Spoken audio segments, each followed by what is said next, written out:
Hello, everybody, and welcome to the Sports Talk Network channel, and welcome here to the Riverdale Reviews, my review here series on the Sports Talk Network here on this grand channel on the great platform that is YouTube. Riverdale Season 2, Episode number 10, and Chapter 23, The Blackboard Jungle. Dun dun dun. Riverdale coming back after a 5-week hiatus. It was actually kind of nice having Riverdale away for a little bit. Not because I don't like the show. Trust me, I'll be doing these reviews each week when the show is on. If I didn't enjoy the show, care, or watch it, but honestly, for me, kind of was burnt out with the holidays and the videos that I do, which is on my obviously because I'm the one that's doing it. And next week I have my WWE week with WWE Royal Rumble and stuff going on there. So 2018 might be the end, or at least the 2018-2019 TV schedule viewing ship of awesomeness that is the shows that I review here on this channel may be coming to an end. Not because I don't like the shows, and not because those shows are all going to be canceled. No, they aren't. But which reminds me, I might be doing a Big Bang Theory video in 2019. But I want to focus being Sports Talk Network, being talking about sports. Not saying I could start a new channel talking about television, but I think sports is my avenue. But for now, I definitely will continue to do this all the way to the end of season 2. Contemplate it. Maybe in the end they won't go away, but just, we'll see where it goes from there. Just wanted to bring that up for. So, anyways, back talking about Riverdale. Moving on with the note, this week open pops. That's where the holiday decorations and preparation downtown Australian long winter. Eliza Haddock had Riverdale, from just as Riverdale has become one of those towns where bad things only seem to happen. Over the Black Hood seemingly vanquished, things have returned back to normal, which I could read what I'm reading. After all, Archie... I don't have the greatest handwriting. After all, Archie is done playing junior crime fighter and is writing songs again, even thinking about starting a band. Sure, why not? What could possibly go wrong there?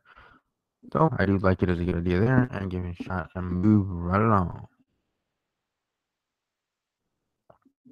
I mean, besides our hero being more or less blackmailed by the FBI agent into reporting on the activities of his girlfriend's family, abetting civil war at Riverdale High, Cheryl's mom working as a prostitute, and the revelation that Polly Cooper is inexplicably and obviously now in a cult with her long-lost brother being a ne'er-do-well whose fancy fulfillment job is based out of on those names of house. Yes, indeed, Riverdale's back its craziness and intrigue, and if this is an indication, the remaining installments of the season are going to ramp up the show's angst craziness. These last episodes here at the end, season 2. Problem is such a thing, possibly called that, with this show filled with such dramatic pitfalls as this one is. Sometimes episodes exist solely to introduce challenges. A lot of developments thrown into these 45-minute episodes, and most of them handled the kind of whatever manner. This is a side effect of our binge relaxing culture in episodes like this to exist, but they don't stand too well on their own on a week-to-week basis. At this point, I'm more well enough in Riverdale writing staff that everyone here will pay off. They will pay off the line in its own merits, no, for sure. There's too much happening in the Black Jungle for you get fully invested simply because the narration whiplash you're getting and left with once the end credits roll. So let's break down the various plots and see what's going on. The most interesting thing that went down tonight is that we learned that it was none other than the feds taking pics of Archie and Veronica in the last episode. Agent Adams wants Archie to report to him about the criminal activities of the lodges, something that he is hesitant to do until he realizes that his dad is mixed up with them. That with Fred giving them 20% of Angie's construction in order to repay their covering of his medical bills. Upon us sensing that Mr. Lodge's lying about Nick St. Clair's accident, he reluctantly agrees to help, with the caveat that neither Fred or Veronica will be negatively impacted by the investigation. Before he can say the indicted receives Sopranos, Veronica senses that something is off with Archie, and he tells her about his briefcase with Betty. he's off the hook or the discretion, but he's still keeping the large secret of, collaborating with the FBI to help get her dad thrown into jail. Not that she's exactly innocent here either, but it is what it be. Now fully integrated into the family business, she manipulates Archie into joining her membership welcoming committee to the Southside Serpents to Riverdale High. Aware of how her parents are the ones responsible for getting their school shut down. This plot leads into the brewing North Side, South Side civil war between the Serpents and everyone else. It's fitting that Chuck Berry's 1964 in a particular place to go, soundtrack the Serpents' entrance into Riverdale High. As the show's approach to the culture, nothing but interesting in its own right, at least to me. At this point, though, even the other Serpents seem fine with these rules about no gang activities on campus, so Jughead's motivation here seems muddled and non-existent at best to me, and it's also nowhere near as interesting as anything that is happening with his girlfriend. Yes, the Clippers, how about TV's most dysfunctional family? Introduction of Charles Smith. He's clearly a big deal, but can we just talk about how the show is bearing the lead of Polly being in the cult? I think they're just doing that to lead you astray, keep you focused on other things, and then bam, talk about Polly, talk about the cult, and have big revelations come up at that points and plot points in the storyline within the big episode, which in the show. There's a lot of parts in there. Betty seems to indicate that the farm is electricity, but what else does she know about that?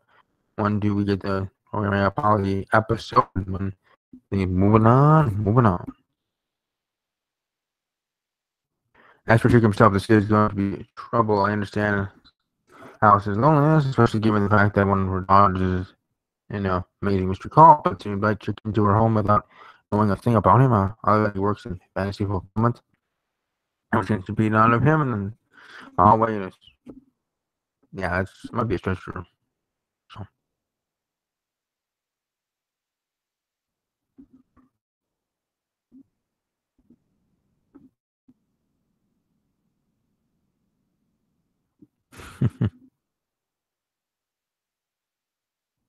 Finally, their sister's children are named Juniper and Dagwood. Reaction goddess Betty Cooper gives Polly the above look.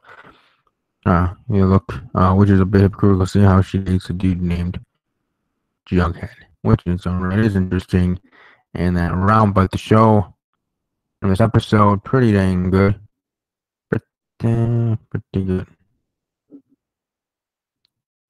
Well, certainly I'm thinking that it could be the final straw that convinces him to attempt to clean Riverdale of its sin once and for all. It's going to be interesting. So everybody stay tuned to the show, enjoy it, watch it.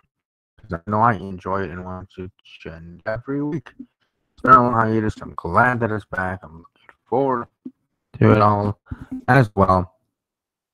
For all that watch live, we'll be watching archive. Welcome, smash the like button. Subscribe to the channel because with these new rules with the partnership program here on YouTube and otherwise, which I understand, it's a positive, negative side. I might do a video about it. And I don't mean to do a video about it to complain about it. Just, I'm trying to understand it. And I've been watching other YouTubers talk about it.